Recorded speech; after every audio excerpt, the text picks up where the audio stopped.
middle of the ocean, a woman's body falls into the water, floating for a few seconds before her eyes open in panic. Suddenly Brandon wakes up and realizes it was a nightmare.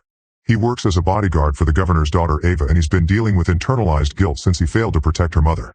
Brandon and Ava arrive at the airport, where Ava meets with her friends Jed and Kyle. They're going on a trip together, and the boys aren't happy that Brandon is coming too, but Ava explains her father wouldn't have let her come without security. Once they board the plane, Ava and the guys sit in the back for privacy, and Ava can't help noticing it's strange for a flight to have so few passengers. Shortly after they take off, the plane shakes a little bit, but it's considered normal. Moments later the plane starts shaking again, and the engine can be seen heating up. The pilot tells the passengers that they accidentally hit some birds and there isn't anything to worry about. However, soon the plane starts shaking again, and an engine catches on fire. At that moment the pilot asks everyone to fasten their seat belts, and as everyone starts to fear for their lives, a part of the engine breaks and flies off to hit the side of the plane, killing a passenger. The crack in the wall causes a pressure change and everything starts flying off or shaking inside the plane too, with all the bags falling off and hitting people on the head. Passengers who didn't fasten their seatbelts are pushed off their seats and thrown across the plane even when they try to hold on to other people's hands. In just a few seconds a wall blows off and creates a huge hole on the side of the plane, causing tons of people to fly away to their deaths. Brandon tries to hold on to a floating man, but the wind is too strong and the guy is blown away as well.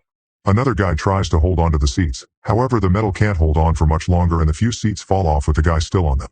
A flight attendant tries to help a guy who is about to fall, only to end up falling with him. After losing most of its passengers, the plane starts falling at great speed and crashes into the ocean, where the water immediately starts flooding it. As Brandon is stabbed by a piece of metal, the seats are pushed forward by the impact and kill many passengers by crushing them. The plane sinks for a few minutes and eventually comes to a stop when it gets stuck on the seabed. Thanks to the plane being stuck in an angle, an airlock is formed at the back, so Ava and her friends plus flight attendant Danilo are alive. However, Kyle has a broken bone in his arm. The group stares at the water, worried about the weird noises they are hearing.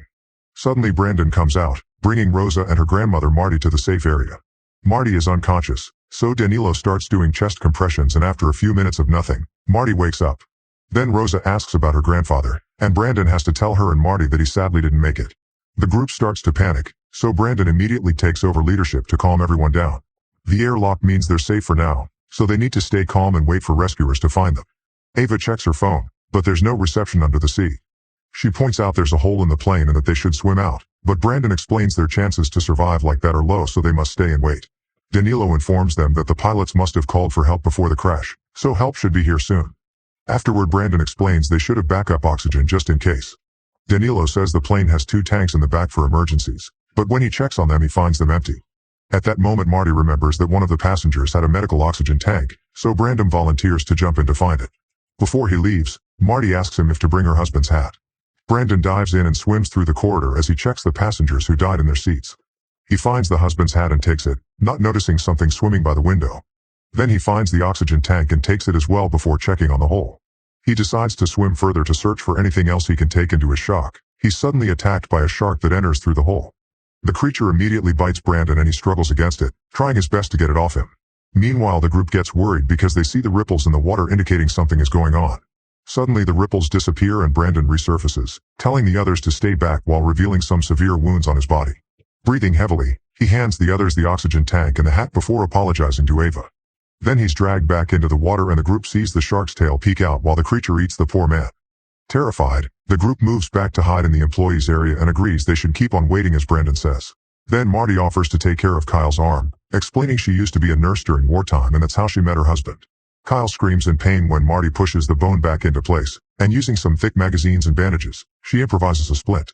Outside, a helicopter is flying near the area in search of the fallen plane. They have priority orders because they know the governor's daughter is among the victims, but for now they don't see anything. Back to the survivors, they hear some creaking and the plane moves for a few seconds, indicating it may fall again at any moment. Jed is starting to get too negative, and Danilo opens the oxygen tank Brandon retrieved. At that moment they see the water getting red and the noises make them realize the sharks have come inside to eat the drowned bodies. Suddenly the plane shakes a little and they see the sharks swimming by their window, hitting random plane parts as they move. Rosa is getting too scared and Ava tells her not to worry because she's sure they'll be rescued. However, the helicopter still hasn't found anything and doesn't have much fuel left. The group keeps track of the water level and calculates they still have around 3 or 4 hours before the water reaches the back. However, they also keep hearing the metal creaking and notice some water leaking through the ceiling, so they can't be sure if the plane will hold up that long. Suddenly the plane starts falling, sliding down for several minutes and causing a bunch of rocks to fall off until it gets stuck again. Thankfully, the group holds on and nobody gets hurt, but this new angle is causing the water level inside the plane to rise faster. Since the seabed obviously isn't as solid as they thought, the group agrees they have no choice but to swim out of the plane.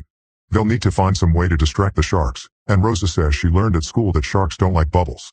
There's still the problem of being able to hold their breath for that long, and Kyle suddenly remembers something. Some passengers were traveling with scuba equipment. Danilo explains those things are in the baggage hold and there's a hatch that would give them access. However, the oxygen tanks are probably empty, otherwise they wouldn't have been allowed in the plane. Ava thinks the rest of the scuba equipment could still be useful, but Jed is too pessimistic, so Ava pretends she needs to pee and hides in the bathroom, where she has a breakdown as she hears the plane creak. When she comes out, Ava teaches Rosa it's okay to be frightened. Outside, the helicopter only has 15 minutes of fuel left. At that moment they finally find plane parts floating around, so two divers jump into the water to start the search. It doesn't take them long to find the plane, and as soon as they come closer the group starts making gestures at the window. One of the divers swims toward the hole while the other approaches the window to tell the survivors it's all fine now. Suddenly the shark appears behind him and he doesn't notice it, so the group tries to warn him. The diver turns around and finds nothing, but when he looks at the plane again, he's pulled down by the shark and killed. After hearing lots of noises above the plane, the group looks out the window and sees the diver's leg floating away. Remembering the other diver, the survivors check out the corridor, but nobody shows up, so they assume the guy is also dead. Outside, the helicopter is almost run out of fuel, so they have no choice but to leave. At least they have the coordinates and backup is already on its way. Back to the survivors, Ava points out that if the other diver is dead, they could take his oxygen tank. She looks underwater and notices a shadow, but she can't know for sure. Jed tries to get a closer look by standing on the seats, only to slip and fall into the water. The group worries because they can't see him, but he then surfaces laughing because he had been pranking them. However, he doesn't come out in time and the shark soon finds him, catching with his toothy mouth.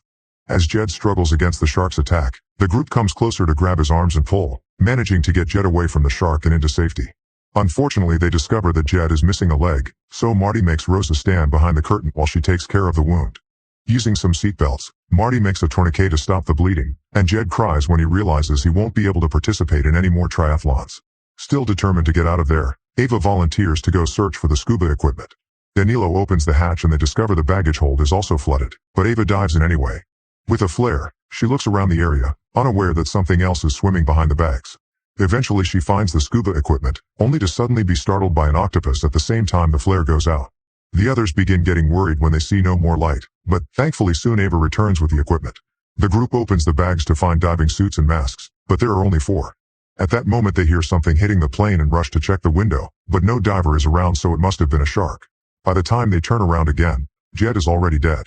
A desperate Ava tries to do chest compressions, but Marty pulls her back, making her see the truth. Suddenly the plane slides down again, but this time it stops quickly because the cockpit breaks and acts as an anchor. Water is rising faster, so they need to get out fast. Remembering Rosa's fun fact, they plan to use the small oxygen canisters from the emergency masks to blow bubbles at the sharks. There's still the matter of swimming such a distance, and Kyle breaks down, confessing a childhood accident that left him traumatized and made him a bad swimmer.